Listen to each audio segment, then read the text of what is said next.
It's Thursday, July 2nd, 2020. As I was watching some of the financial shows this morning, one in particular, Fox Business News, as I'm watching this show, I'm thinking to myself, do they really believe people are this ignorant, this dumb, this conditioned, this gullible?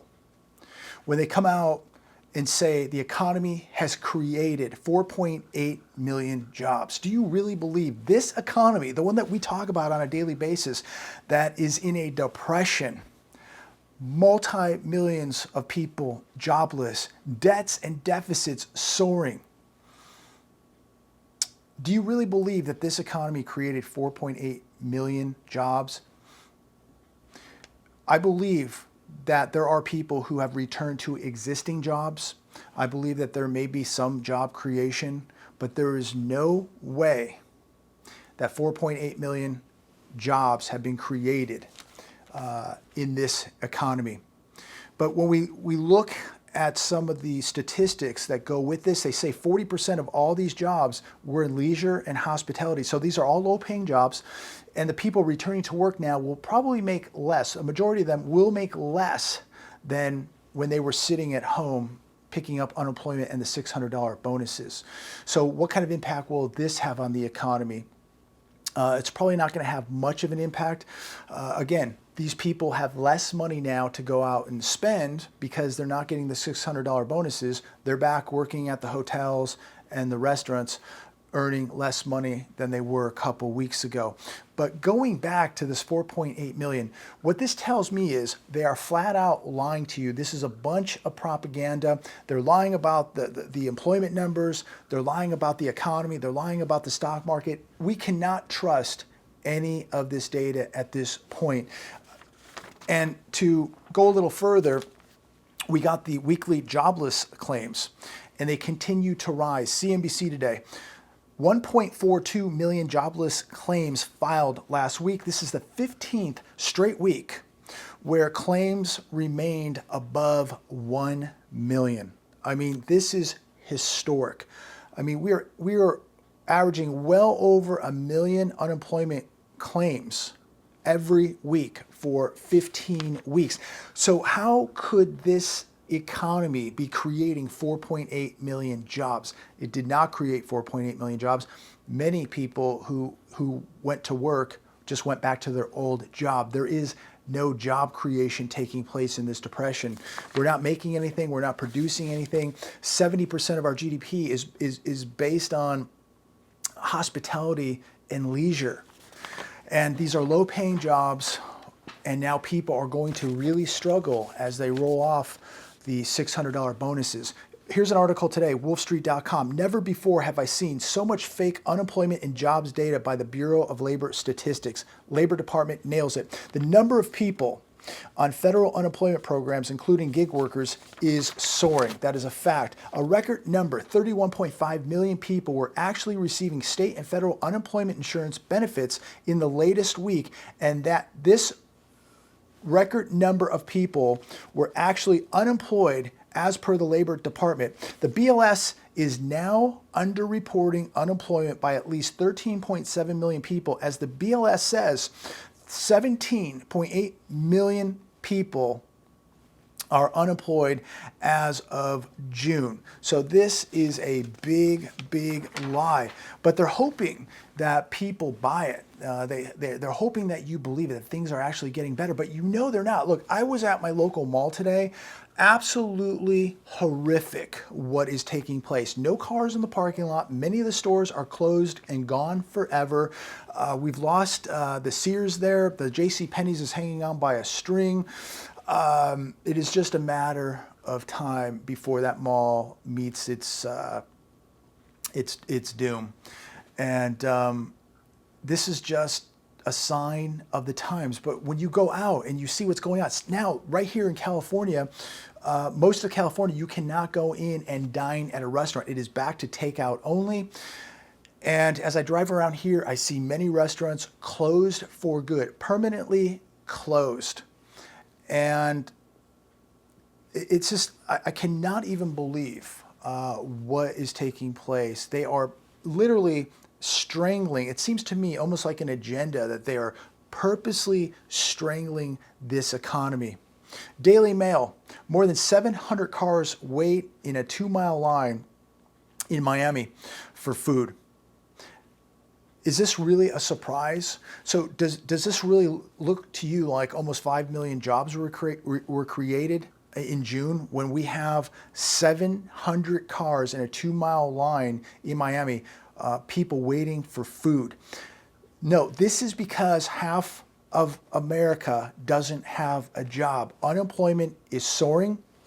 Businesses are getting buried, permanently being put out of business, or they're being frozen, and the reopenings have come to a halt, and now we've reversed course. And many states, like the one I'm sitting in here right now in California, have reversed, and we are now watching restaurants close down, fireworks shows close down, music events close down, Stagecoach and Coachella Fest here in the desert completely canceled for the entire year. I think they even canceled for 2021. It won't be back till 2022, I believe.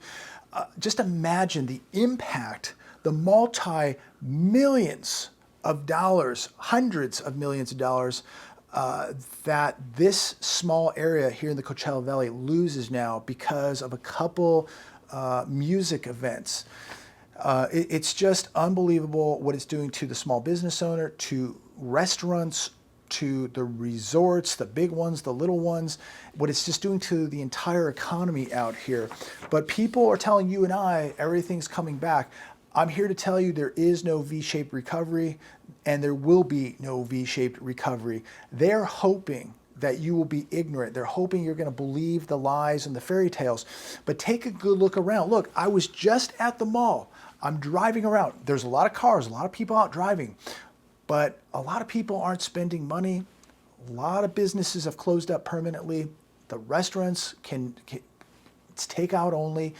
And, you know, do you really want to go and have a $75 steak dinner at Mastro's and be able to just take it out and take it home? People just don't want to do that. They're paying for the experience, right? And so this is really, really hurting restaurants. But it's good for McDonald's, it's good for Jack in the Box, it's good for Del Taco, it'll be good for Walmart. All the big corporate big boys will be open. The drive-thrus will be busy as people are forced to eat garbage food and shop at garbage companies like Walmart. Another article today here on The Hedge: retired workers get axed as states pause or reverse reopening. This is going to spark the next wave of layoffs, ladies and gentlemen, but they're telling us that everything is booming, expect the V-shaped recovery, but many, many states, many counties are reversing course and laying people back off.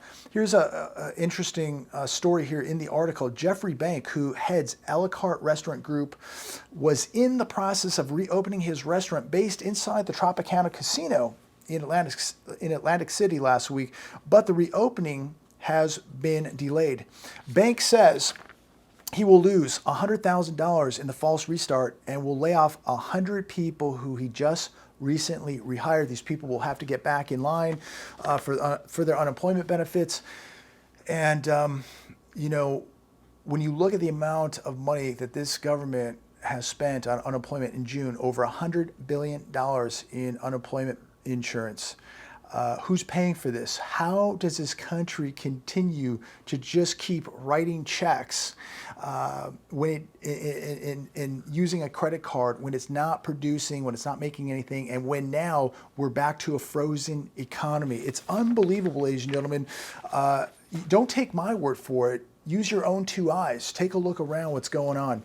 Gyms around the country, such as gyms in Arizona, are closed again. I'm waiting for that to happen here. I've been able to get back to my gym for a couple weeks, but it's day to day. Next week, Gavin Newsom could come out and close all gyms. It's amazing how much power some of these people wield, that they could just be thinking tonight while they're brushing their teeth, hey, maybe I better shut down gyms, maybe I better shut down this, that, whatever.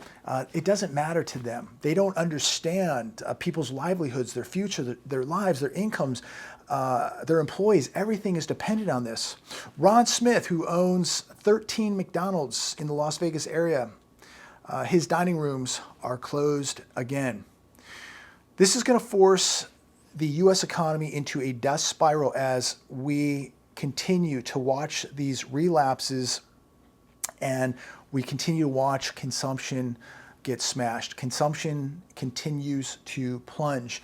My heart goes out to the small business owner. My heart goes out to anybody who owns a restaurant. This is absolutely appalling what we are witnessing with this economy, ladies and gentlemen. It is literally being strangled. Another article today on the hedge. Want to kill the economy again? Keep threatening more lockdowns. If this doesn't tell you that there is going to be no V-shaped recovery, I don't know what is. There is no V-shaped recovery because they're not going to allow a V-shaped recovery. They have broken people financially. They are breaking the small business owner. They are not going to allow it to happen. People are using up their savings. They're running their credit cards out. They're being tapped out. The $600 bonuses end July 31st. You may get a stimulus check in August or September. But, you know, if it's $1,500, if it's $2,000, people are going to be so far behind already, it's not going to be enough. And ask yourself again, who is paying for all this? We're all going to pay for it with hyperinflation. We're all paying for it with dollar debasement. This will continue to kill off wealth and jobs the longer it goes on. You know, as long as they continue to destroy employment, destroy your income, destroy your future, there is no end in sight for the business owner here in America. They are destroying people's futures. It's not healthy to be sitting at home, not working, not creating something, not producing something, not manufacturing something. This is not healthy for a business owner to be sitting dead in the water.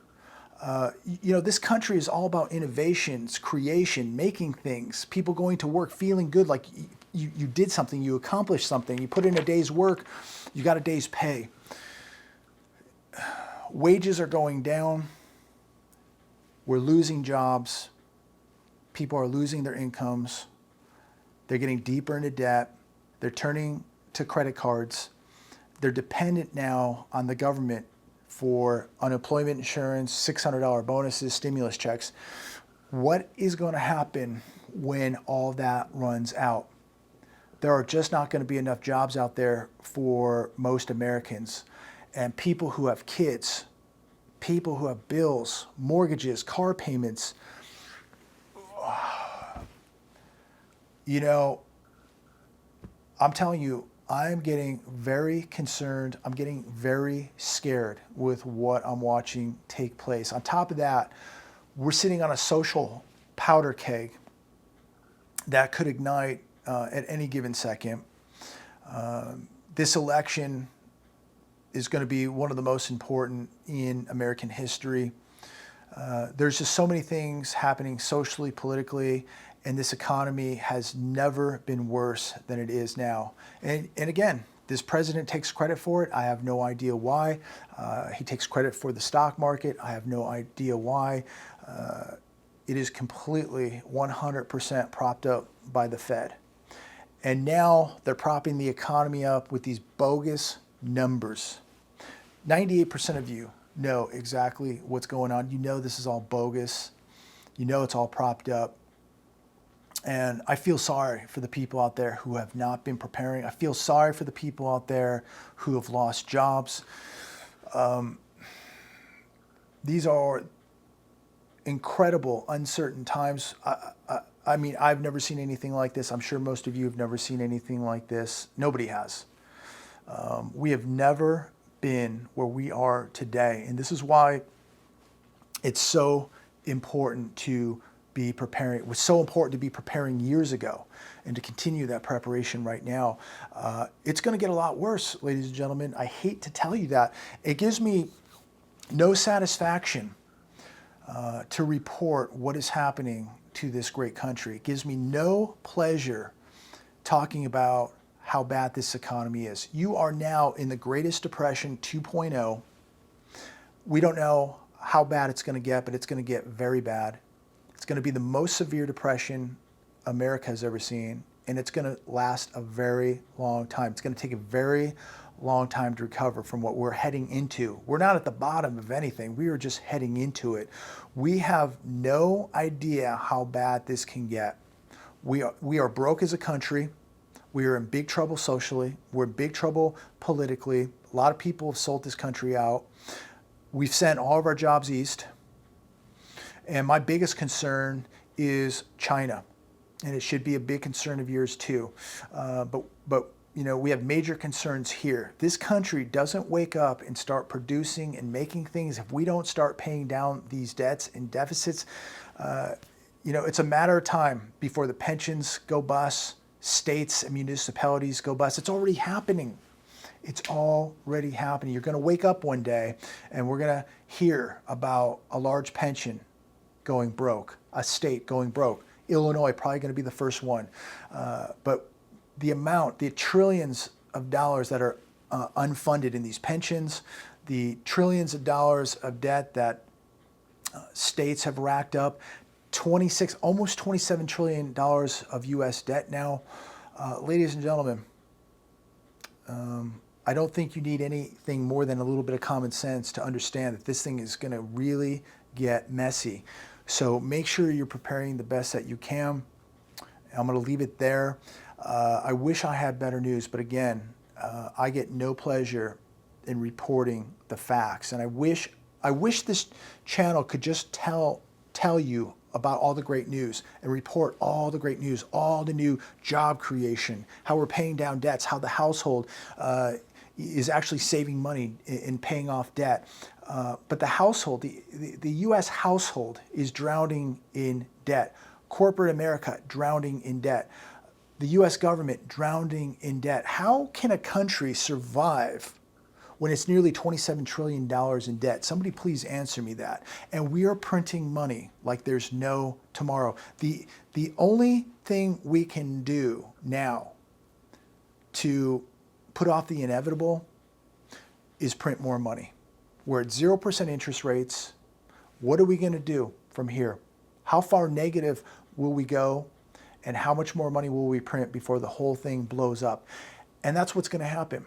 The whole thing blows up, ladies and gentlemen. Your money will probably be worthless. So if you're not holding real assets, you're going to be in big trouble. And millions of people, rich, poor, middle class, are going to get annihilated. I'm going to leave it there. Scary times. Real scary times.